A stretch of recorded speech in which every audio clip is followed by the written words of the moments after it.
8 Ks were via the slider, which, as we've talked about at length, has been his dominant pitch this season and continues to be the case. Bo, you know, we've broken down Patrick Corbin's slider about a billion ways over the course of the first 2/3 of the season, but he had 3 strikeouts in an inning, struck out the side, and manipulated that pitch to get the 3 different strikeouts in 3 different ways. Break it down for us how he did it. Well, when you think about Patrick Corbin and you're a hitter, you know that you're going to get the slider, especially when you get the 2 strikes and now you're in a kill count. You know the slider is coming.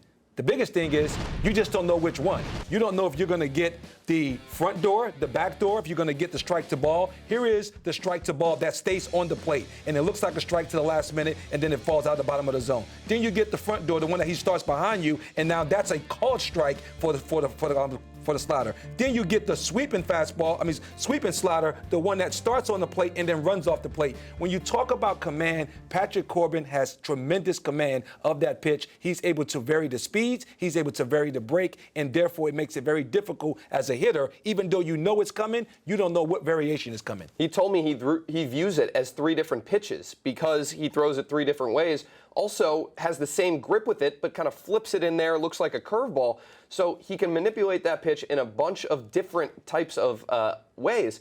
But Bo, he doesn't just use that slider as a kill pitch, as you call it, as a pitch to get the final strike for a strikeout. He can use the slider to set a guy up and then use the fastball as the kill pitch as well. Pete Alonso found that out the hard way. Yes, and this is a great sequence here. When you talk about Picasso, this is a paint special right here. He's going to start him off. He knows he has a hole at the top of the zone. He goes fastball at the top of the zone. He's going to live up there this entire pitch sequence. Then he goes another fastball in. He's now behind 2-0. Now there go the front door curveball, breaking ball to get him back into the count. Then he goes now the slider, the back door to get him to swing. Then he's going to go another slider. He fouls that ball off his foot. When you see the sequence here, now he's sitting slider. He goes freeze fastball away, and Alonso cannot even pull the trigger. And then a later at bat, same exact thing, a paint fastball on the inner third. Alonso was frustrated the entire night. He had no idea what was coming from Patrick Corbin.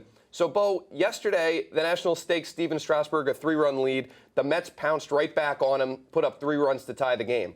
Very similar situation today, and again in the 4th inning, the Nationals get a 2-run lead off of Noah Syndergaard, and then Patrick Corbin gives up back-to-back homers. The Mets tie the game.